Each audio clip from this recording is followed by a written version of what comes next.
I studied traditional koto, and I also started a gagaku society, which is the imperial court music. And I had that for 7 years in the Bay Area.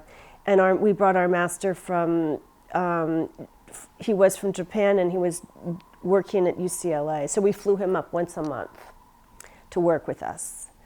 And those concepts of structure and how sound occurs over time and how it unfolds and kind of builds up a propulsion and momentum were some of the most fascinating kinds of principles that I still live by.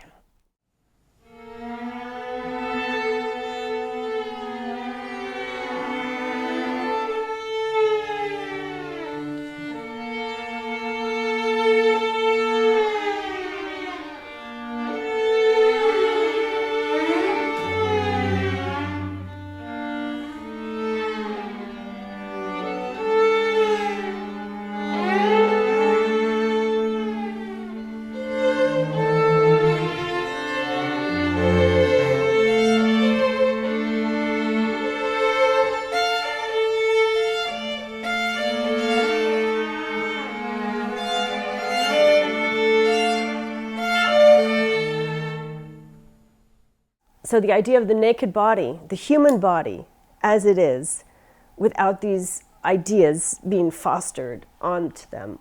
And then these large bugs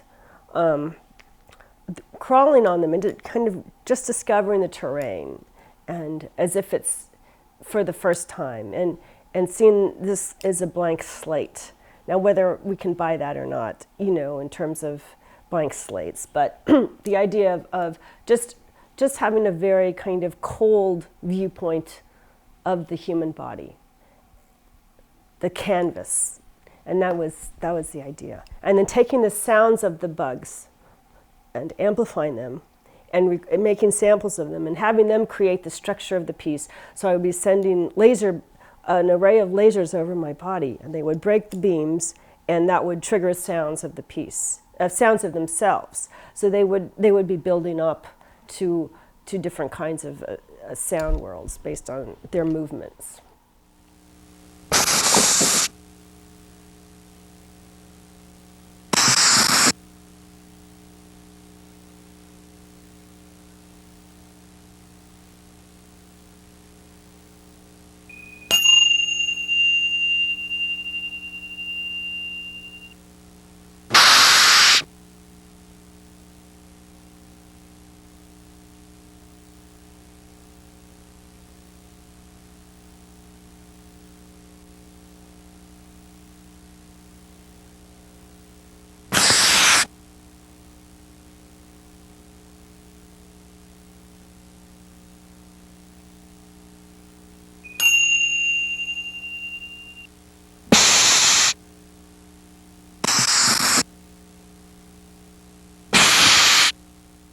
And that's kind of a challenge for those kinds of pieces, is to take the data and to make it interesting.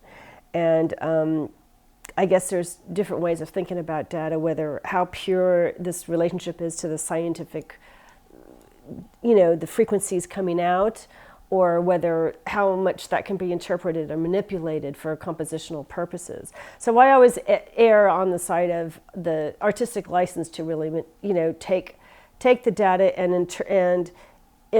then apply it, the aspects of density, of maybe modulation, and all these different kinds of parameters that can be attached to it, so that there is some sonic interest and development and satisfaction.